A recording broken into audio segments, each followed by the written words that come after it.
मिंबरे पाक पर जलवा फरमा उलमाए ज़वील एहतराम मद्दाहाने रसूल अनाम तलबे उलूम नबूवत हाज़रीन मोहतरम अस्सलामु अलैकुम वरहमतुल्लाहि ताला व बरकातुहू।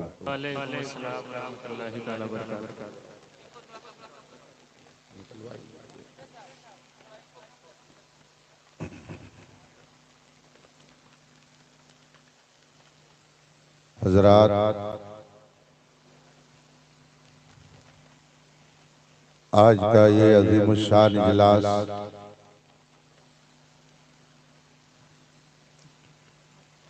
और ईमान अफरोज बज़्म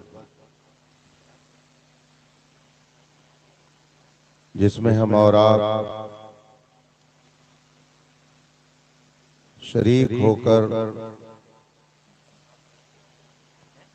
अपने ईमान और अकीदे में ताज़गी पैदा कर रहे हैं।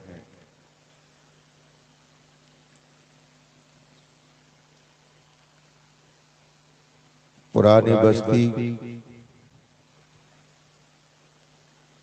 के उन जियालों ने इसे मुनाकिद किया है।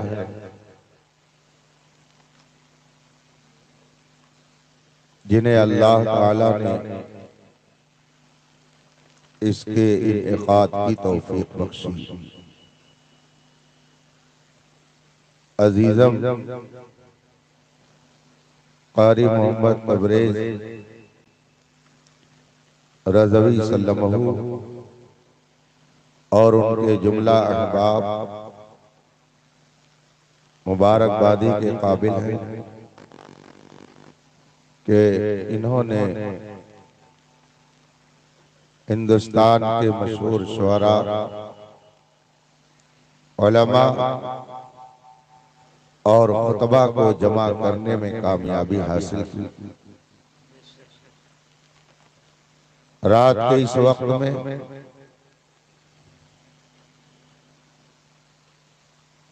ये हुजूम और हुजूम के अंदर ये जज्बा, ये इस बात की अलामत है कि हमारी सुबह जिंदा है, हमारी शाम जिंदा है। हमारी सुबह जिंदा है, हमारी शाम जिंदा है, हमारे दिल की तख्ती पर नबी का नाम जिंदा है। रफीकान मोहतरम, आप हजरात ने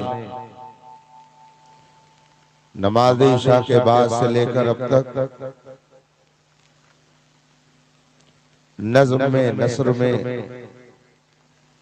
अल्लाह रसूल का जिक्र सुना। अभी मेरे बाद शहजादे हुजूर फकीह मिल्लत हजरत अल्लामा मुफ्ती अनवार अहमद अमजदी साहिब किबला की आमद होगी और उनके कलिमात खैर से हम और आप महसूस होंगे। नमूने के तौर पर शायर मोहतरम असद इकबाल साहब ने अपने आप को आपके सामने पेश कर दिया। अभी कुछ देर बाद फिर उनसे आप हजरात महसूस होंगे। स्टेज पर उलमा, हुफ्फाज, कुर्रा, अइम्मा इस वक्त जमा है। गोया ये इजलास मजमूई तौर पर बस्ती के अहले सुन्नत की नुमाइंदगी कर रहा है। मैं आप सब हजरात को फिर मुबारकबादी पेश करता हूं कि आपने अपनी लगन और जिद्दोजहद से ये शानदार इजलास मुनाकिद करके अकीदत व मोहब्बत का सबूत पेश किया है। रब्बे कायनात आप सबके रिज़्क़ में बेशुमार बरकतें अता फरमाए। वक्त बहुत ज्यादा हो गया है और अभी आपको बहुत कुछ समाअत करना है। थोड़ी देर के लिए मैं आपके बीच हूं। आइए सबसे पहले मुस्तफा जाने रहमत सरवरी कायनात फखरे मौजूदात नबी मुकर्रम शफी मुअज़्ज़म सल्लल्लाहु अलैहि वसल्लम की बारगाह क़ुद्स में दुरूद व सलाम का नज़राने अक़ीदत पेश करें और पढ़ें। अल्लाहुम्मा सल्लि अला सय्यदना व मौलाना मुहम्मद मादिल जूद वल करम व आलिहि किराम अजमईन। हज़रात, ये जलसा अज़मत सहाबा कॉन्फ्रेंस और इस्लाहे मुआशरा के उन्वान से मुनाकिद है। अजीज़े गिरामी मौलाना गुलाम गौस, मौलाना मिसबाह नूरी, इन हजरात ने आपके सामने मुख्तसर वक्त में ईमान और अकीदे के हवाले से बड़ी प्यारी गुफ्तगू की। अजीज़म ज़िया यज़दानी सल्लल्लाहु ने अपनी बेहतरीन आवाज के जरिया आपको बेदार किया।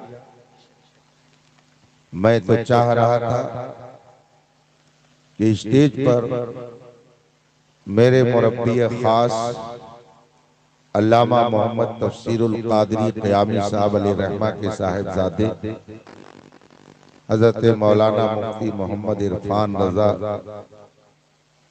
ज़ीदा हुक्कू बैठे हुए हैं, इनका भी बयान होता, नुमाइंदगी होती। शायद किल्लते वक्त की बिना पर अभी तक ऐसा न हो सका। वक्त रहा तो आज, नहीं तो आइंदा। बहुत सारे उलमा तशरीफ फरमा हैं और ये सब अहले सुन्नत की नुमाइंदगी फरमा रहे हैं। अज़मत सहाबा कॉन्फ्रेंस के उन्वान से अहले जलसा ने इस जलसा को मुनाकिद किया। रब्बे कायनात सहाबे किराम और अहले बैत इज़ाम की फैज़ व बरक़ात से हम सबको माला माल फरमाए। दो चंद मिनट आप मेरी तरफ यूं ही संजीदगी के साथ मुतवज्जे रहें। इंशाअल्लाह कुछ बातें आपके सामने अर्ज करने की जसारत करूंगा, मगर आइए एक बार फिर दुरूद पाक पेश करें और पढ़ें। अल्लाहुम्मा सल्लि अला सय्यदना व मौलाना मुहम्मद मादिल जूद वल करम व आलिहि किराम अजमईन। अल्लाह तबारक व तआला ने हमें और आपको बेशुमार नेमतों से माला माल फरमाया है। उन सारी नेमतों में सबसे अहम और अजीम नेमत जो अल्लाह ने हमें अता फरमाई वो नेमत ईमान है। हाँ ठीक है, आ जाओ।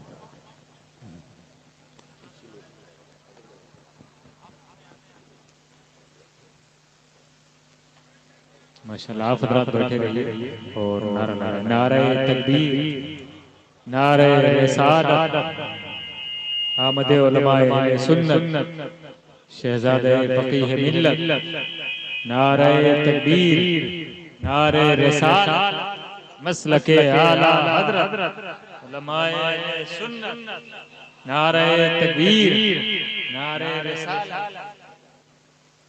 माशाल्लाह, हज़रात बैठ जाइए। आप जहाँ से उठे हैं वहीं बैठ जाएं और जी बैठ सुभान अल्लाह, बैठ जाइए।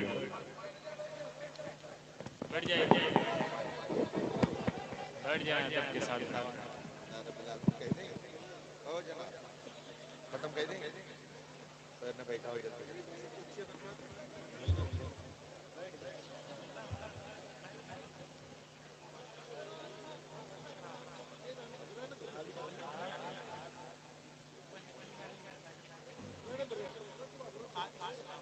बैठ जाइए।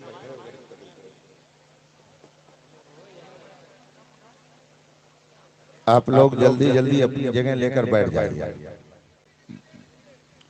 दरूद शरीफ पढ़े। अल्लाहुम्मा सल्ली अला सय्यदना व मौलाना मुहम्मद मादिन जूद वल करम व आलिहि किराम अजमईन। मैं अर्ज कर रहा था कि अल्लाह तबारक व तआला ने हमें और आपको बेशुमार नेमतों से माला माल फरमाया है, मगर उन सारी नेमतों में जो सबसे अजीम नेमत और दौलत अल्लाह ने हमें अता की वो ईमान की दौलत है। ईमान से बढ़कर एक इंसान के लिए कोई और नेमत और दौलत नहीं हो सकती है। एक मौके पर मैं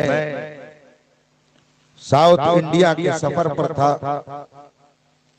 एक इदारे के एक जिम्मेदार उस्ताद से मुलाकात हो गई। उस इदारे के बारे में मैंने सुन रखा था कि यहाँ हलवा और गोबर सबको एक समझा जाता है। जो गुस्ताखे रसूल हैं उनके बारे में भी जबान खामोश रखी जाती है और उनसे भी राहो रस्म बाकी रहती है। मैंने कभी ये सुन रखा था।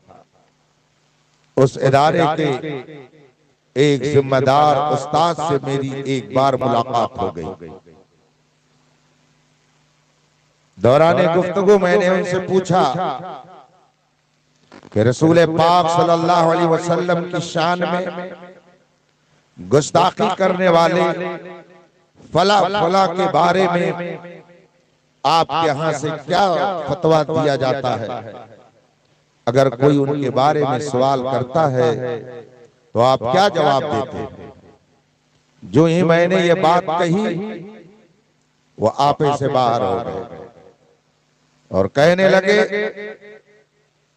ये नॉर्थ के उलमा, ये बरेलवी, ये जहाँ कहीं जाते हैं इस मसले को छेड़ते रहते हैं। आगे उन्होंने जलाल में ये भी कहा दुनिया कहां से कहां चली गई और ये लोग अभी इसी मसले में पड़े हुए हैं। जब वो अपनी पुरजलाल तकरीर खत्म कर चुके, मैंने बहुत ही संजीदगी से उनसे कहा मौलाना गुस्सा मत होइए, दुनिया कहीं से कहीं चली जाए, दुनिया कितनी तरक्की कर ले, आसमान में लोग पहुंच जाएं, फजा में उड़ने की बजाय आसमान पर वो अपना मकान बना लें, लेकिन ईमान और कुफ्र का मामला ऐसा है कि ये कब्र में भी साथ जाएगा। आदमी पूरी दुनिया का मालिक हो जाए, पूरी दुनिया का हुक्मरान हो जाए, पूरी दुनिया का सबसे बड़ा मालदार इंसान हो जाए, लेकिन अब तक की तारीख यही रही है कि न गोरे सिकंदर है न कब्रे दारा, मिटे नामियों के निशान कैसे कैसे। जिनकी आमद की सदा से गूंजते थे आसमां, गोरे बगली की झपट में पहलवा कुछ भी नहीं। हमने उनसे कहा कि आप कितनी ही तरक्की कर ले, दुनिया की कितनी ही दौलत हासिल कर ले, मगर न ये दौलत आपके साथ जाएगी, न इक़्तिदार साथ जाएगा, न आपकी औलाद साथ जाएगी, न जमीन जायदाद साथ जाएगी। ईमान और कुफ्र एक ऐसी चीज है कि ये कब्र में साथ जाएगा। कब्र में जाने के बाद ये नहीं पूछा जाएगा कि तुमने दुनिया में दौलत कितनी कमाई। कब्र में पहुंचने के बाद ये नहीं पूछा जाएगा कि तुम्हारी औलाद कितनी है। ये नहीं पूछा जाएगा कि तुमने जमीन और जायदाद कितनी छोड़ी है। सबसे पहले पूछा जाएगा मन रब्बुका, तुम्हारा रब कौन है, तुम्हारा परवरदिगार कौन है, तुम्हारा खालिक व मालिक कौन है। और दूसरा सवाल जब होगा और तीसरा सवाल जब किया जाएगा तब तो फिर मामला बहुत ही मुश्किल हो जाएगा। पूछा जाएगा मैं कुंत तक़ूलु फी हाज़ा रजुल, इस आदमी के बारे में क्या कहता था, ये तो बता, इस आदमी के बारे में तेरा क्या नजरिया था। ये तीसरा सवाल कब्र में होगा। तो ये सवाल और ईमान और कुफ्र का ये मामला ये कब्र में भी जाएगा। हम लोग तो इंशाअल्लाह जैसे यहाँ कह रहे हैं वहां भी कहेंगे। जब पूछा जाएगा इनके बारे में क्या कहता था, तो हम तो कहेंगे कि दुनिया ही से हम कहते आ रहे हैं सबसे औला व आला हमारा नबी, सबसे बाला व वाला हमारा नबी। जब पूछा जाएगा इनके बारे में क्या कहता था, तो हम तो दुनिया ही से कहते जा रहे हैं अल्लाह की सरताब कदम शान है ये, इंसान ही इंसान, वो इंसान है ये। कुरान तो ईमान बताता है इन्हें, ईमान ये कहता है मेरी जान है ये। जब हमसे पूछा जाएगा मैं कुंत तक़ूलु फी हाज़ा रजुल, इनके बारे में तू क्या कहता था, तो हम ये थोड़ी कहेंगे कि हम इनके बारे में कहते थे कि इनको पीठ पीछे की खबर नहीं है। हम तो ये कहेंगे और कोई गैब क्या, तुमसे नेहा हो भला, जब ना खुदा ही छुपा तुम पे करोड़ों दो। हम थोड़ी उन लोगों में से हैं जो दुनिया में कहते थे कि नबी तो गांव के चौधरी की तरह हैं। हम तो वहां भी इंशाअल्लाह वही कहेंगे जो दुनिया में कहते थे, जो नबी के बारे में दुनिया में अकीदा रखते थे, कब्र में जाने के बाद भी हम वही अकीदा रखेंगे। और हम यही कहेंगे ये एक जान क्या है, अगर हो करोड़ों तेरे नाम पे सबको बार। मैंने उनसे कहा ईमान और कुफ्र वो चीज है जो कब्र में जाए, इससे किसी को छुटकारा नहीं है। आज अगर कोई नहीं मानता है तो न माने,